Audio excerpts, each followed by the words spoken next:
My name is SusanHooKong-Taylor, and I am a second-generation Canadian born of Jamaican parents. I was born in Toronto, and I grew up in Mississauga, which is just west of Toronto, and right now I live in downtown Toronto. And so, out of deep respect, I would just like to take a moment to acknowledge that where I have been born, where I grew up, and where I live right now is situated upon treaty lands.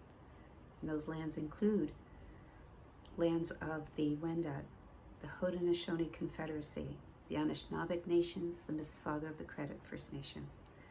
And I also want to acknowledge the enduring presence of the First Nations, Métis, and Inuit peoples on these lands and across Canada.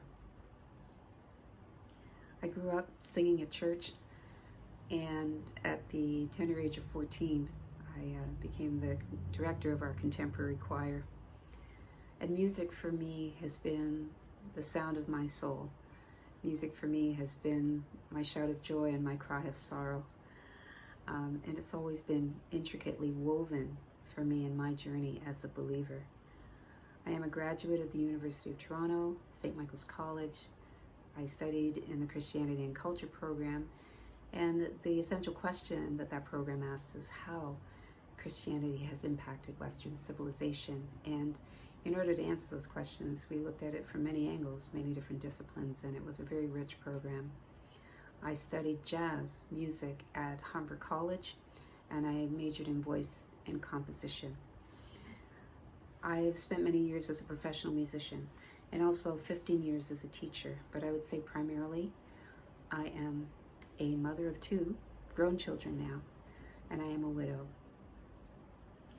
I lost my husband to cancer 5 years ago. And I would say, interestingly, I tell you this because I think, in fact, the loss of my husband is probably my deepest point of resonance with the work that Canadian Samaritans for Africa does. I was introduced to this organization through Father Stan Chu Ilo, who invited me to come to help. I thought to myself, what can I do? What do I have to offer?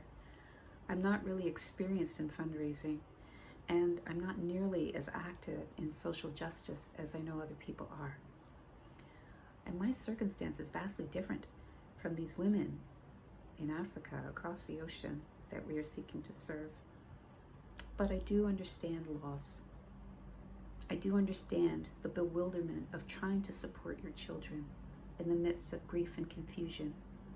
I do understand how you have to dig deep, be creative, and find strength inside of yourself that you didn't know that you had. I feel that Canadian Samaritans for Africa, for me, was an answer to a prayer. I know I am blessed with so many, many things, and I have asked God, well, what can I do? How can I offer what I have? And so here I am. I bring myself humbly, with a song, with a broken heart, with a desire to serve. These are my loaves and fishes. I have been graciously invited to be the spiritual animator for the Board of the Canadian Samaritans for Africa, and also to be the project champion for Crisis Center Carers CCC of Mombasa, Kenya.